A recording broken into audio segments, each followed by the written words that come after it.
on tonight, isn't that, darling? Did they go away? What happened, honey? Just a little jealous, are you, of the old cover? A woman your age lying on the floor saying, oh, hello, hello. You would think you were the only cover girl in town. Do you know I'm a cover girl? I'm surprised, but probably yes. Oh, And if you there you are. if you dare say who's that other man on the cover, I will never Kennel review.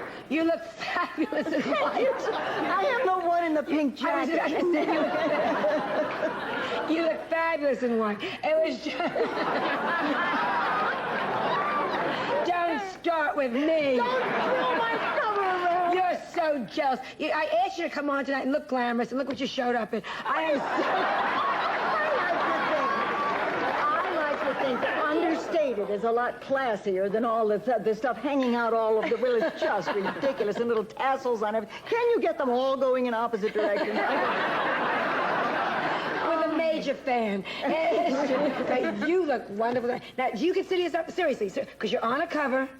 Not a major publication, but nonetheless... Not a major publication. But your dogs, I tell you, that's a very major publication.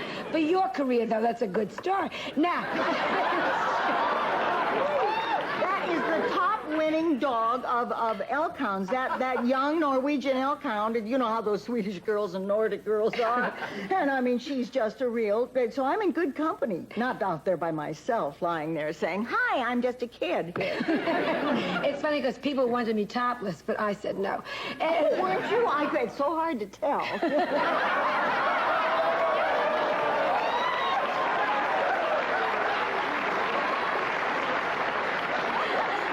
I bet you'd be funny on a date if you ever have one. Listen,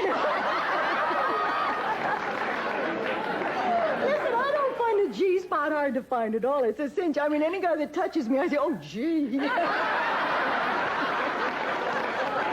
You date a lot. What do you consider? Oh. I do. Every time I see you at restaurants. I see you out with very good-looking men, very sophisticated. Most of them are the waiters and the cat. No. What do you consider? First of all, do you consider yourself, seriously, I'm all serious, do you consider yourself glamorous? You mean seriously? Well, not serious. No, but I mean, you want a straight answer to yes. Well, glamorous, I think understatement. I think a little class goes a long way, honey. And I will try to... You tried to help Susan. Poor baby. And I could help you if I could... I think a little understatement. I think just sort of... Where once in a while, just shut the flannel mouth and smile mysteriously. Be mysterious. Yeah, that's very hard. Oh, I know. Do you, on a date, do you shut up? Do you let the man take over? Yes, until we get in the car. And then everything starts. I remember just until the door slams, I think I'm going to be very quiet tonight and smile. And he'll wonder what I'm thinking. And then pretty soon I'm saying, and another thing that happened today, the dog ran across it doesn't work. What about in restaurants? You let men order for you in restaurants? Yes. I went, for 6 months, I went with a fellow that ordered every meal that we had, he ordered. And I only found one thing I didn't like, and that was fried crabs, fried spiders, those soft shells. But that was the only thing. And otherwise than that, I'd have been ordering filet forever.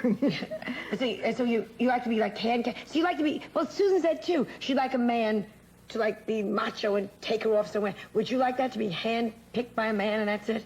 Sounds good to me. Why not? Sure.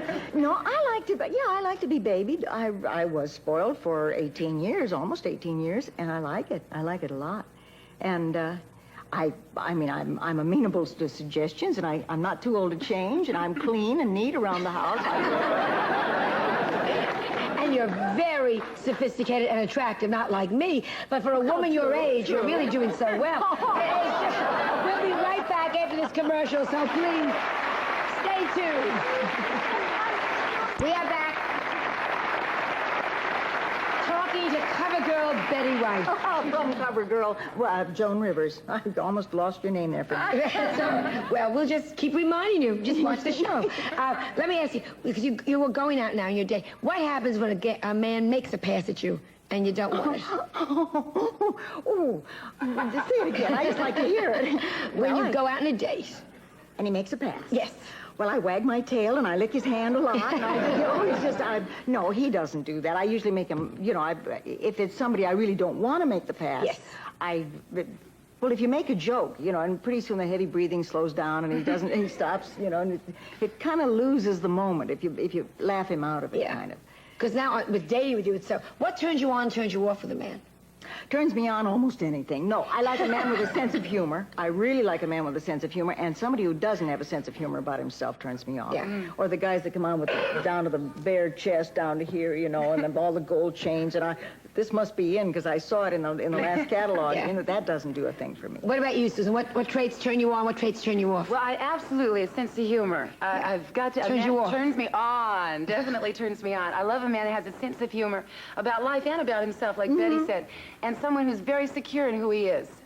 That really turns me on. That it doesn't matter what other people do or say. He's secure with who he is. He's not intimidated. What turns me off? Just the opposite. Just the opposite. What about you, David?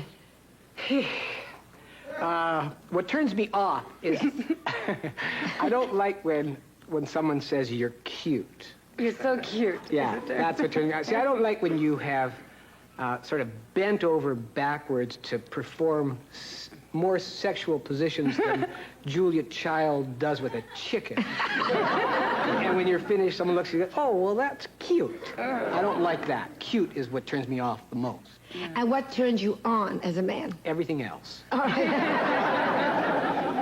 Tell us about your work with Doris Day, because I promised that I would mention that you're working with Doris Day on the pet. I'm not working with Doris. Doris lives up in Carmel, and I have a house up in Carmel, and now Doris is animal-oriented. Yes. Oh. And Doris and I had lunch, finally, after threatening to do this for 2 years, Doris and I had lunch at the Pebble Beach Lodge, and we talked and talked and talked. It was about 2:30 in the afternoon. We were the only people left in the room, except a couple over in the corner, this lady with the tall leopard hat, and Doris, there was a little kitty went by, and so Doris went ripping out to pet the kitty, and as soon as Doris got back, I went ripping out to pet the kitty.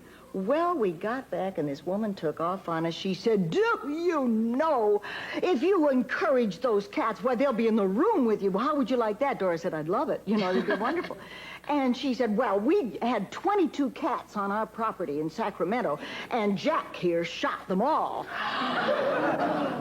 Doris says, who shot your hat? And it was, can you imagine getting Doris Day and Betty White at the same table and carrying on that kind of a conversation? I just couldn't believe it. Idiot. Well, we didn't. She never made it out of the dining room alive. I think they skinned her and put her in front of the fireplace. When did you start working with pets? When did you start working with animals? In the womb. I really was, long before I was born. My folks were the same way. I just finished a book, and I'm so excited. It's about the human companion-animal bond, and it'll be out in October, and I've been working my tail off. Everybody says, how come animals? Why not people? And the whole book is about how you can't separate them, the things that animals do for us. And Yeah, I love dogs. They're not my best friends, though. No. I cannot be best friends with someone that drinks out of a toilet. I mean, that comes over to you. No,